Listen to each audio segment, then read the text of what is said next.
தெற்கு மாவட்ட செயலாளர் சீனு அவர்களே, கடலூர் மேற்கு மாவட்ட செயலர் EMR விஜய் அவர்களே, கடலூர் வடக்கு மாவட்ட செயலர் MK ஆனந்த் அவர்களே, கடலூர் மாவட்ட நிர்வாகிகள் மற்றும் கடலூர் மக்கள், அண்ணன், அம்மா, தங்கை, என்னுடைய தோழர்கள் அவர்களுக்கும் என்னுடைய வணக்கத்தை தெரிவித்து 2026 முதல்வர் நம்மளுடைய அண்ணன், நம்மளுடைய தலைவர் அவர்களுக்கும் வணக்கத்தை தெரிவித்து, எவ்வளவு அருமையான கூட்டம் உங்களை பார்க்கும் பொழுது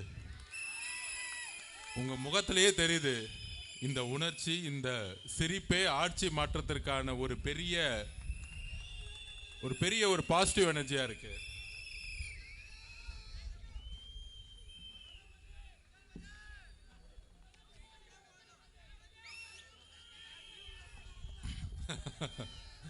அது இல்லாம இல்லையா? அதாவது இன்றைக்கு நம்மளுடைய கடலூர்ல இருந்து தேர்ந்தெடுக்கப்பட்ட சட்டமன்ற உறுப்பினர், நம்மளுடைய கொள்கை தலைவர் அஞ்சலை அம்மாள் அவர்களுடைய நினைவு நாள். அவர்களுக்கு வணக்கத்தை தெரிவித்து எங்கிருந்து ஆரம்பிக்கலாம்?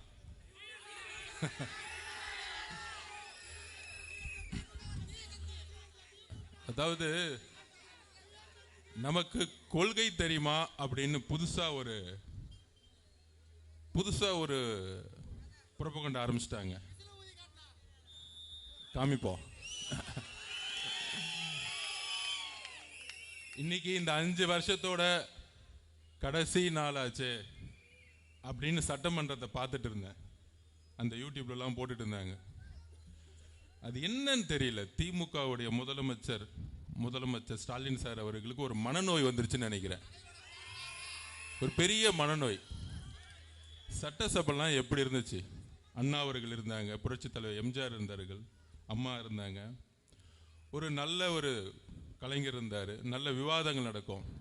இன்னைக்கு எப்படி நடந்துட்டு இருக்குன்னா, ஒன்லி ஃபர்ஸ்ட் ஒரு நாளுக்கு முன்னாடியே பேமெண்ட் அடிச்சிடுறாங்க. அடுத்த நாள் என்னென்னலாம் பேசணும், முதலமைச்சரை பற்றி, தாம் பிள்ளைய பற்றி, இவர்களே அவர்களே, அப்படி ஆயிடுச்சு இப்படி ஆயிடுச்சு, தமிழ்நாடு மாறிடுச்சு, சொர்க்கம் ஆயிடுச்சு, ஒவ்வொரு வீட்லையும் தேன் ஓடுது, பால் ஓடுது. என்ன சட்டமன்றமா அது? நேரலையும் ஒளிபரப்ப மாட்டாங்க. புகழ்றது மட்டும்தான் வெளியே வரும், சேனல்லையும் யூடியூப்லையும். ஏன்னா அவங்கள பார்த்து யாரும் கேள்வி கேட்டுறக்கூடாது. கேள்வி கேட்டுறத பதில் சொல்றவங்கள வெளியே வராது. அப்படி இருக்கும் பொழுது இன்னைக்கு எழுதி வைத்துக் கொள்ளுங்கள் முதல்வர் அவர்களே, இந்த 2026 பிப்ரவரி 20 கடைசி சட்டமன்றம் தான் உங்களுடைய குடும்பத்துக்கு. இனி எந்த காலத்திலும் முதலமைச்சராக உங்க குடும்பத்தில் ஒருத்தரும் தேர்ந்தெடுக்கவே மாட்டாங்க. இதுதான் உங்களுடைய குடும்பத்தோட கடைசி நாள். எழுதி வச்சுக்கோங்க வரலாற்றுல. நாங்க ரொம்ப மக்கள் தெளிவா இருக்கிறாங்க. சந்தோஷமா இன்னைக்கு கிளம்பிட்டீங்க. உங்களுக்கும் சரி, உங்களுடைய மகனுக்கும் சரி, கடைசி நாள் இன்னைக்கு சட்டசபையில் ஒரு முதல்வரோட ஒரு இன்சியலோட வந்தது. அப்ப கொள்கை தெரியுமா நம்மளை பார்த்து கேட்டாங்களே. நான் ஒன்னே ஒன்று இந்த கடலூர் மண்ணில இருந்து கேட்கிறேன். 1921 ஜீவோ போட்டாங்க. கேஸ் சர்வே மூலமா எந்த அளவுக்கு சோசியல் ஜஸ்டிஸை நிலைநாட்டின ஊர் நம்மளுது. 1951 முதல் அமெண்ட்மெண்ட் தமிழ்நாட்டில் நடந்துச்சு. எதற்காக?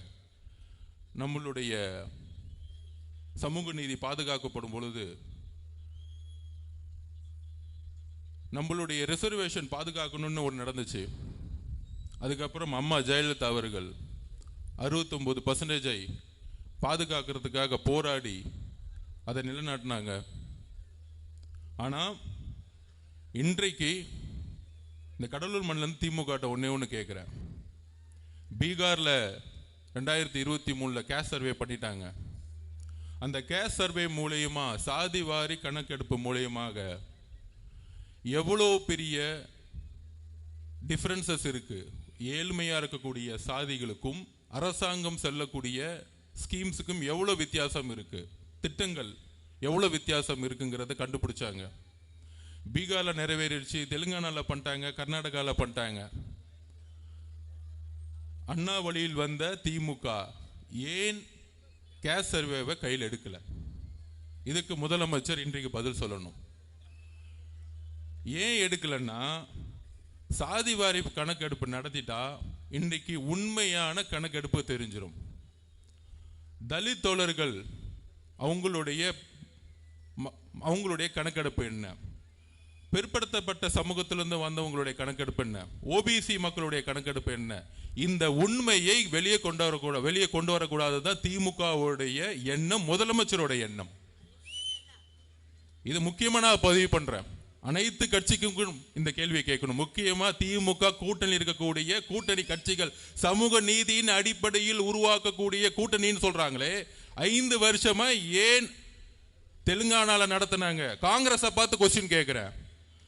தெலுங்கானால வந்து சாதிவாரி கணக்கெடுப்பு நடத்தினாங்க.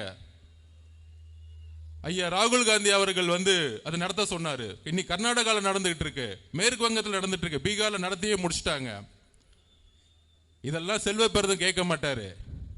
இன்னைக்கு எல்லாம் சட்டசபையில் அவர் தான் முதலமைச்சர் ஆவாரு, அவர் தான் முதலமைச்சர். அவர் காங்கிரஸ்ல இருந்து முதலமைச்சர் ஆகணும் வாயில வரவே மாட்டேங்குது காங்கிரஸ் தலைவருக்கு. அப்படிப்பட்ட தலைவர்கள் இன்னைக்கு காங்கிரஸ்ல உட்கார்ந்துகிட்டு இருக்காங்க. ஆனா பக்கத்து ஊர்ல எல்லாம் சாதிவாரி கணக்கெடுப்பு நடத்திக்கிட்டு இருக்காங்க.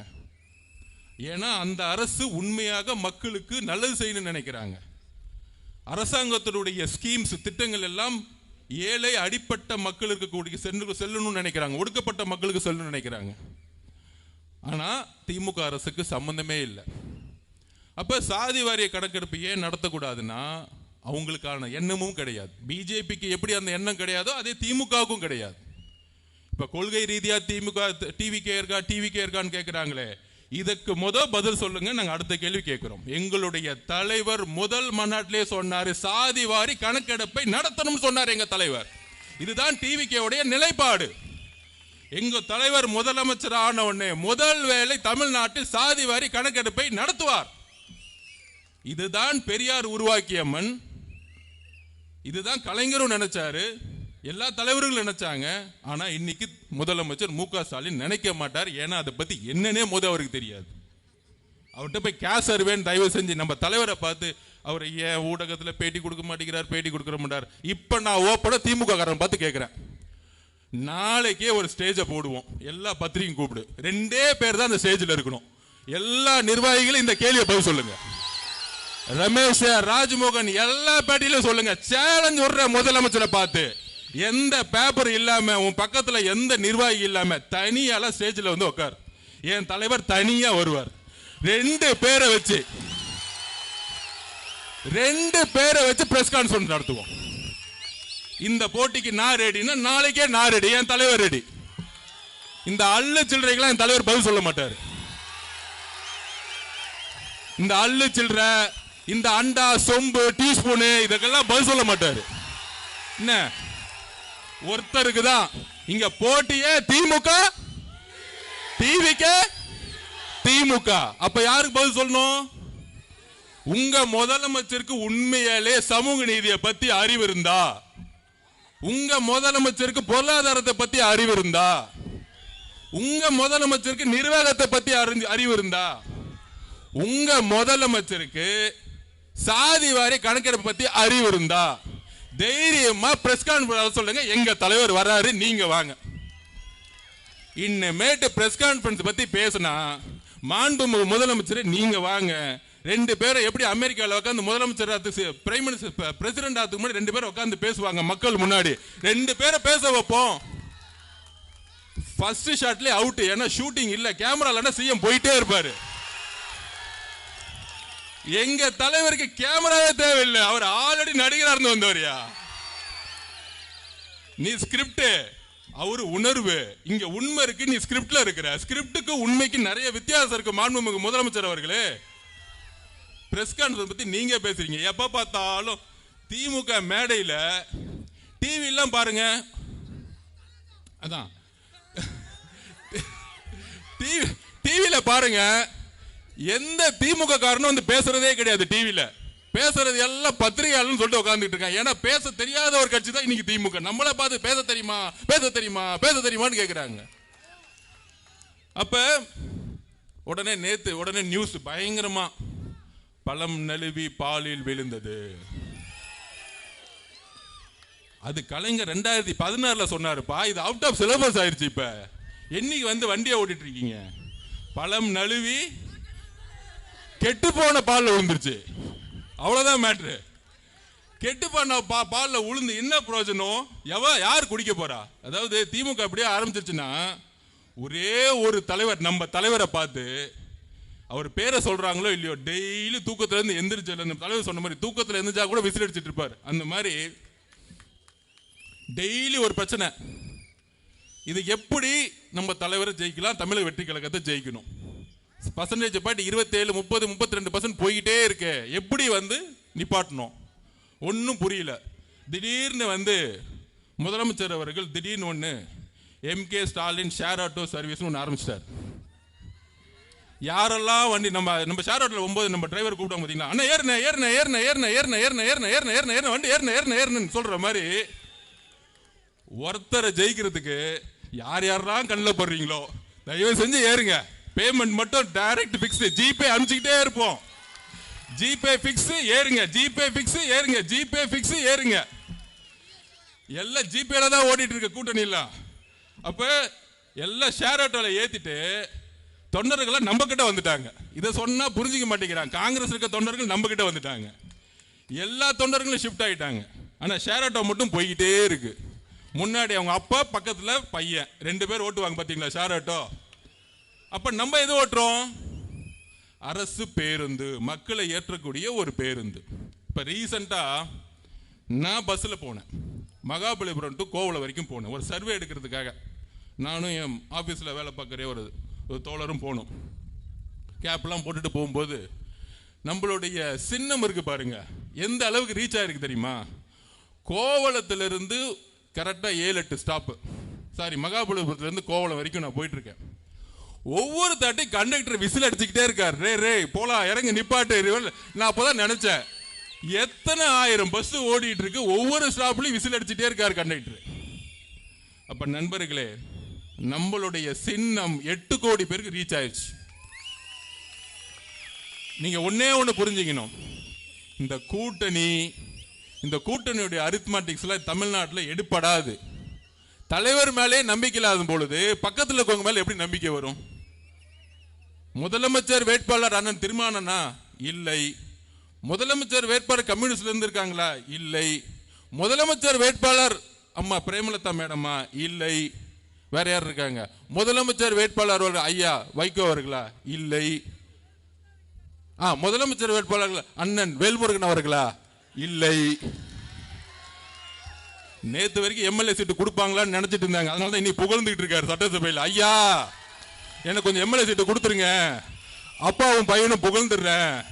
எம்எல்ஏ சீட்டு வேணும்னா எங்க தலைவர் விஜய் அவர்கள் திட்டா சீட்டு கிடைச்சிரும். விட்டுருங்க, நல்லா இருந்துட்டு போறார், நமக்காக நல்லா இருந்துட்டு போறார். போனா பொழைச்சு போட்டோம். சோ அப்ப இன்றைக்கு நம்மளை வச்சுதான் அங்க வியாபாரம் பயங்கரமா ஓடுது. ஒரு பெரிய வியாபாரியை போட்டு ஒரு சின்ன வியாபாரி வந்து போட்டி போடுவாங்களே, அந்த மாதிரி நாங்க விஜய் கிட்ட போயிடுவோம் அங்க திமுக வியாபாரம் பண்ணிட்டு இருக்காங்க. எங்க தலைவர் முதல் நாளே சொல்லிட்டார், 234 தொகுதியிலும் தனியா நின்று வெற்றி பெறக்கூடிய வலிமை எனக்கு இருக்கிறது.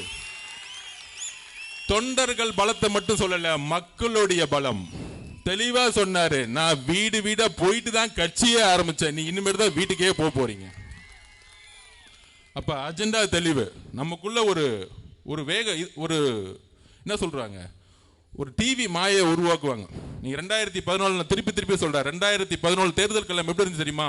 கலைஞர் சென்ட்ரல் கவர்மெண்ட்ல அவங்க தான் பவர், காங்கிரஸ், விசிகே, பிஎம்கே வரிசையா பாத்தீங்கன்னா எல்லா கட்சி இருந்துச்சு.